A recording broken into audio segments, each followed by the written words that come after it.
Hello friends, welcome back to my channel SRK drama explain. Friends, ये video मैं लोगों के एंटरटेनमेंट के लिए बनाती हूँ, so please watch full, share, subscribe and like this video. वॉन का पहला कस्टमर जब नेट निकलता है तब वो इसे इग्नोर करके वहाँ से जाने लगती है बिना ऑर्डर लिए ही, जिस पर नेट उसे रोकता है। वॉन कहती है, आप एक प्रिंस हो, आपके लिए तो उस लेवल का बंदा चाहिए जो आपका ऑर्डर ले सके। जिस पर नेट कहता है, लेकिन मैं चाहता हूँ कि तुम मेरा ऑर्डर लो और तुम्हें लेना पड़ेगा, और अगर तुम ऐसा नहीं करती हो तो क्या यही तुम्हारे होटल के रूल्स एंड रेगुलेशन है कि तुम अपने कस्टमर के साथ इस तरीके से ट्रीट करो?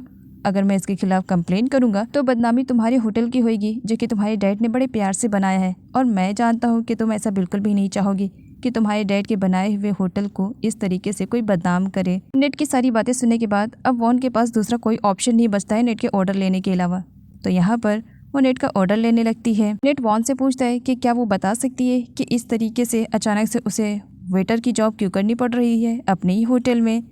जिस पर वॉन कहती है, ये मेरा बिजनेस है और मुझे नहीं लगता कि तुम्हें मेरे बिजनेस में इंटरफेयर करना चाहिए। तभी पीछे से प्रो भी आ जाती है, जो कि नेट के पास बैठ जाती है, और इस बात से वॉन को काफ़ी जेलसी हो रही थी। उन दोनों की बातें पूरी ना हो सके, इसी वजह से बीच में वॉन नेट के पास चली जाती है और उससे कहती है, योर हाइनेस, आपका ऑर्डर क्या है, आप मुझे बता सकते हो? नेट थोड़े से ही ऑर्डर दे करके वॉन को जाने के लिए कह देता है। वॉन अपसेट होकर के गुस्से में वहाँ से चली जाती है। वॉन आगे एक ऐसे कस्टमर को अटेंड करती है जिसकी नीयत बहुत ही ज़्यादा ख़राब थी। वो कस्टमर एज में काफ़ी ज़्यादा था और वॉन के बैक साइड पर टच करता है, जिसकी वजह से वॉन को बहुत ही ज़्यादा बुरा लगता है और वो अपने उस कस्टमर की उसकी औकात दिखाने लगती है, जिस पर वो कस्टमर उल्टा वॉन पर ही भड़क जाता है। वो यहाँ पर वॉन को एक वेटर समझ रहा था, तो वेटर की हैसियत के अकॉर्डिंग वो वॉन से बात कर रहा था और उसे काफ़ी बुरा भला भी कहता है, और साथ ही ये भी धमकी देता है कि वो इसके बारे में पुलिस स्टेशन में कंप्लेंट करेगा कि इस होटल में इस तरीके के स्टाफ हैं जो कि अपने कस्टमर को सही तरीके से हैंडल भी नहीं कर पा रहे हैं। तभी वहाँ पर प्रो भी आ जाती है, जो कि वॉन के बिहाफ में सॉरी बोलती है। कस्टमर का कहना था कि इस लड़की की वजह से मैं बहुत बुरी तरीके से हर्ट हुआ हूँ, इससे कहो सॉरी बोलने के लिए। वॉन सॉरी बोलने के लिए मना कर देती है। एक तो गलती तुम्हारी, तुम्हें सॉरी बोलना चाहिए मुझे, तो तुम मुझसे ही सॉरी उल्टा उगलवा रहे हो, जो कि मैं नहीं बोलूँगी। अब कस्टमर तो अपनी ज़िद पर अड़ जाता है कि जब तक ये लड़की उससे सॉरी नहीं बोलेगी वो यहाँ से खसकने वाला नहीं है, और इस होटल की तो वो बदनामी कर कर ही रहेगा। वो गुस्से में वॉन पे हाथ उठाने वाला था क्योंकि वॉन सॉरी नहीं बोल रही थी, लेकिन सही टाइम पर नेट आ करके उसका हाथ पकड़ लेता है। प्रो के थ्रू जब उस कस्टमर को मालूम पड़ता है कि नेट यहाँ का प्रिंस है, तब तो उसका अंदाज़ बिल्कुल बदल जाता है। वो नेट से बहुत ही प्यार भरे अंदाज में बात करता है ताकि वो नेट को मस्का पॉलिश लगा सके, लेकिन नेट उसकी सच्चाई जान रहा था, इसी वजह से वो उसकी औकात दिखाता है। साथ ही वो पूरे से ये भी कहता है कि इस टाइप के कस्टमर पर वो अपने होटल को बैन कर दे, ताकि वो आ करके इस तरीके से किसी वेटर का मजाक ना उड़ा पाए। जब नेट वॉन के बिहाफ में उस कस्टमर को उसकी औकात दिखा रहा था, वॉन को काफ़ी अच्छा लगता है। नेट वॉन को ज़बरदस्ती वहाँ से घसीट करके लेकर जाता है। प्रो देखती रह जाती है। आगे वॉन नेट से कहती है कि वो उसका हाथ छोड़े क्योंकि उसे दर्द हो रहा है।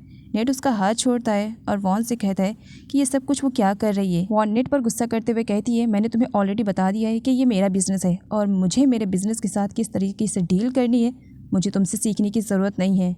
नेट वॉन को अपने प्यार का रियलाइज़ करवाता है। साथ ही वो ये भी वॉन से कहता है कि वॉन भले ही दुनिया के सामने ये दिखावा करे कि वो नेट को पसंद नहीं करती है, लेकिन हकीकत में वो नेट से प्यार करती है, और ये बात उसके लेटर में लिखे हुए वर्ड से उसे मालूम पड़ गया है। वॉन एक्सेप्ट करने से मना करती है और नेट को इग्नोर करके वहाँ से जा रही थी, क्योंकि अगर वो थोड़ी देर भी नेट की बातें सुनती तो वो नेट में खो जाती।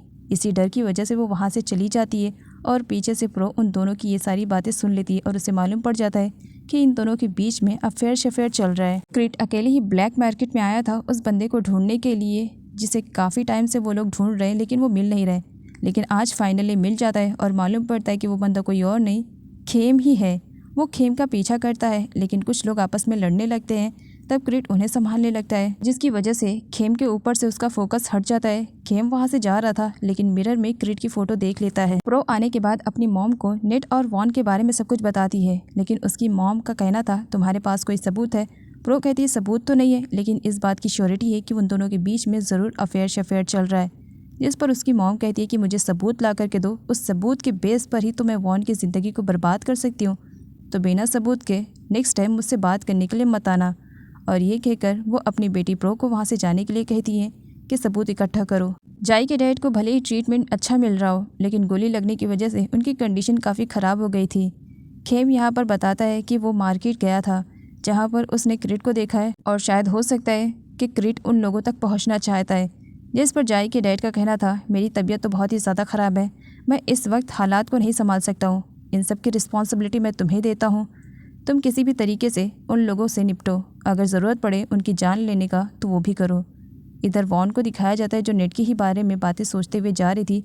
तभी वो अकाउंटेंट से टकरा जाती है, जिसे देख करके वो काफ़ी खुश होती है क्योंकि इन दोनों की बॉन्डिंग काफ़ी अच्छी है। वॉन होटल के हिसाब किताब को वापस से रीचेक करना चाह रही थी और इसकी वजह से वो अपनी आंट की हेल्प लेती है। आंट हेल्प करने के लिए तैयार हो जाती हैं और उसके बाद वॉन के सामने वो कई सालों का रिकॉर्ड ला करके रख देती हैं ताकि वो सभी रिकॉर्ड को अच्छी तरीके से जांच पड़ताल कर सके।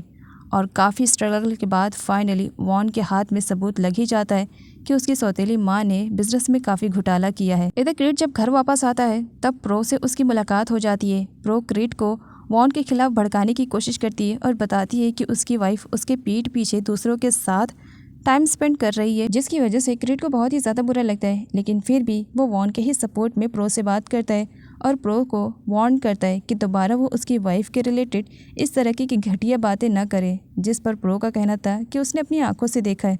क्रीट फिर भी मानने से मना कर देता है, तुम जो कह रही हो मेरी वाइफ ऐसे बिल्कुल नहीं हो सकती है, बहुत भरोसा करता हूँ उस पर। प्रो को लग रहा था कि नेट के बारे में बता करके वो क्रीट और वॉन के बीच में मिसअंडरस्टैंडिंग को क्रिएट कर सकती है, लेकिन क्रीट ऐसा होने ही नहीं देता है, जिसकी वजह से प्रो का मूड ऑफ हो जाता है। आगे वॉन नाइट में आती है और काफ़ी खुश थी। क्रीट को बताती है कि उसकी सौतेली माँ के खिलाफ उसे सबूत मिल गया है और दिखाती भी है, लेकिन वो नोटिस करती है कि क्रीट कुछ अपसेट सा फील कर रहा है। तब वो उससे पूछती है, क्या बात है क्रीट, कुछ हुआ है क्या, तुम अपसेट दिखाई दे रहे हो। क्रीट वॉन से कहता है कि क्या वो नेट से मिली थी। वॉन क्रीट से कुछ भी नहीं छुपाती है और सब कुछ बता देती है जो कुछ भी एक्चुअल में वहाँ पर हुआ था, और ये भी बात कन्फर्म करती है कि वो नेट से सिर्फ नफरत करती है। क्रीट यहाँ पर वॉन को समझाता है और उसे यकीन दिलाता है कि वो वॉन का इंतज़ार हमेशा के लिए करने के तैयार है, लेकिन वॉन उसे आंसर में यस रिप्लाई करे क्योंकि वो उससे बहुत ही ज़्यादा प्यार करता है। वॉन क्रीट की सारी बातें सुन करके वो किस तरह रिएक्ट करे उसे समझ में नहीं आ रहा था। क्रीट, वॉन और नेट तीनों एक दूसरे के प्यार में पागल हो रहे थे। समझ में ये आ रहा था कि लाइफ में वो लोग क्या डिसाइड करें। क्रीट वॉन को बताता है कि काफ़ी टाइम से वो लोग जिस बंदे की तलाश कर रहे थे वो तो खेम है। अब यहाँ पर क्रीट बताता है कि वो खेम को पकड़ने के लिए जा रहा है। वॉन कहती है, मैं भी तुम्हारे साथ चलूँगी। क्रीट मना करता है, वहाँ खतरा है, मैं तुम्हें खतरे में नहीं डाल सकता हूँ। वॉन कहती है, तो तुम वहाँ पर जा रहे हो तो तुम्हारे लिए भी तो खतरा है। तभी वहाँ पर नेट आ जाता है और उन दोनों की बातें सुन लेता है। उसके बाद वो वॉन और क्रीट से कहता है, तुम दोनों जो कुछ भी खिचड़ी बना रहे हो अब इसमें मुझे भी इन्वॉल्व करो और बताओ कि एक्चुअल में हो क्या रहा है। तब यहाँ पर वॉन और क्रीट को नेट को बताना पड़ता है। आगे सभी लोग मिल जाते हैं और खेम को ढूंढने के लिए ब्लैक मार्केट में चले जाते हैं, जहाँ पर खेम के अड्डे के बारे में उन्हें पता चलता है। आगे वो लोग खेम के अड्डे पर जाते हैं जहाँ पर वॉन को बाहर रखा गया था। नेट और क्रीट अंदर गए थे। खेम ने जाल बिछाया था उन लोगों को जान से मारने के लिए। तभी खेम के सभी बंदे आ जाते हैं, नेट और क्रीट पर हमला बोल देते हैं। सब लोग फाइटिंग कर रहे थे और खेम तो चाकू निकाल लेता है नेट और क्रीट को जान से मारने के लिए। आवाज़ें सुन करके वॉन जब अंदर जाती है तब वो सभी लोगों की फाइटिंग को देखती है। खेम को अच्छा मौका मिल जाता है वॉन को हर्ट करने के लिए। वो वॉन को जान से मारने वाला था, लेकिन नेट सामने आ जाता है, जिसकी वजह से चाकू नेट को लग जाती है। खेम और उसके बाकी सभी चमचे वहाँ से फ़ौरन 9-2-11 हो जाते हैं। अब नेट को जो कि चाकू लगा था, तब वॉन उसकी अच्छी तरीके से केयरिंग कर रही थी, क्योंकि वॉन को लग रहा था कि उसकी जान बचाने के चक्कर में नेट इतनी बुरी तरीके से घायल हुआ है। तब वो उसकी मलहम पट्टी कर रही थी और पीछे से क्रीट उन दोनों को इस तरीके से देख करके काफ़ी जला भुना जा रहा था, उसे बुरा लग रहा था।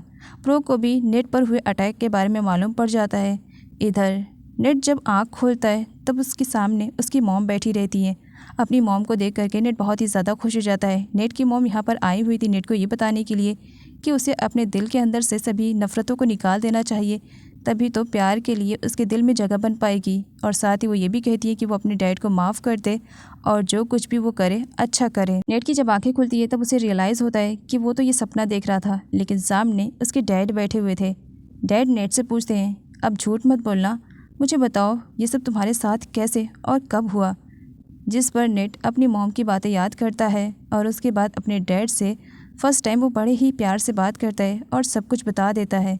एंड यहाँ पर वो ये भी बताता है कि वॉन के डैड का मर्डर किया गया था, जिस पर नेट के डैड का कहना था कि मैं भी तुम लोगों के सपोर्ट में हूँ। नेट के डैड इतना तो जान चुके थे कि उनका बेटा वॉन से प्यार करता है, लेकिन उन्हें लग रहा था कि वॉन और क्रीड की शादी हो चुकी है, तो इसी वजह से वो अपने बेटे नेट को यही समझा रहे थे कि नेट आगे चल करके फ्यूचर में कोई ऐसी गलती न करे जिसकी वजह से उनके खानदान पर कोई उंगली उठाए या फिर वॉन पर कोई उंगली उठाए। चाकू वाली जगह पर नेट को अभी भी पेन हो रहा था, वो देख रहा था। तभी वहाँ पर वॉन की एंट्री होती है। वॉन के आने का एहसास नेट को हो जाता है और सामने वॉन को भी देख लेता है। उसे बहुत ही ज़्यादा अच्छा लगता है जब वॉन नेट की केयरिंग करती है। प्रो भी अपॉइंटमेंट ले करके नेट से मिलने के लिए आ जाती है ताकि वो देख सके कि नेट की कंडीशन कैसी है। वॉन नेट की ड्रेसिंग करती है और उससे कहती है कि वो खुद का ख्याल रखे। वॉन को परेशान देख करके नेट इस बात को क्लियर करता है कि वॉन इन सब का जिम्मेदार खुद को न माने, क्योंकि वॉन की वजह से ऐसा कुछ भी नहीं हुआ है। बातों ही बातों में दोनों खो से जाते हैं और वॉन और नेट एक दूसरे को किस करने वाले थे। वो दोनों क्लोज होते हैं। तभी प्रो पीछे से उन लोगों को देख लेती है, लेकिन वॉन हट जाती है और नेट से कहती है नहीं, ये सही नहीं हो रहा है, हम दोनों को ऐसा नहीं करना चाहिए, कहकर वहाँ से चली जाती है। घर वापस आने के बाद भी वो बस नेट के ही बारे में सोचे जा रही थी, तो वहीं पर प्रो और उसकी सौतेली माँ वॉन के कैरेक्टर पर उंगली उठा रहे थे कि शादी होने के बावजूद भी उसका नेट से अफेयर चल रहा है। तभी वहाँ पर क्रीड भी आ जाता है। क्रीड को वो लोग बताते कि किस तरीके से उसकी वाइफ पीठ पीछे किसी और को किस करने का ट्राई कर रही है। क्रीड वॉन को अच्छी तरीके से जानता था, इसी वजह से उसने सभी लोगों के सामने वॉन का ही साथ दिया और उसके लिए स्टैंड लिया। साथ ही उसने एक बार फिर से प्रो को वॉर्न किया कि दोबारा ऐसी गलती नहीं होनी चाहिए, क्योंकि हर बार वो उसे माफ़ नहीं करेगा। वॉन बहुत ही ज़्यादा खुश थी जब क्रीड उसके लिए ये स्टैंड ले रहा था। रूम में जाने के बाद क्रीड वॉन से पूछता है, तुम नेट से मिलने के लिए गई थी, अच्छा ये बताओ नेट की कंडीशन कैसी है? वॉन कहती है नेट पहले से बेटर है। क्रीड जब आगे कुछ भी नहीं पूछताछ करता है तब वॉन कहती है मेरी सौतेली माँ और मेरी बहन ने मुझ पर इतना बड़ा आरोप लगाया, क्या तुम पूछताछ नहीं करोगे? जिस पर क्रीड मना करता है, तुम पर आंख बंद करके ट्रस्ट कर सकता हूँ, तुम कभी भी मुझे चीट नहीं करोगी, और वैसे भी ये मेरी वाइफ का पर्सनल मैटर है और एक अच्छा हस्बैंड कभी नहीं चाहेगा कि वो अपनी वाइफ के पर्सनल मैटर में इंटरफेयर करे। वॉन को बहुत अच्छा लगता है कि क्रीड इस हद तक उस पर भरोसा करता है।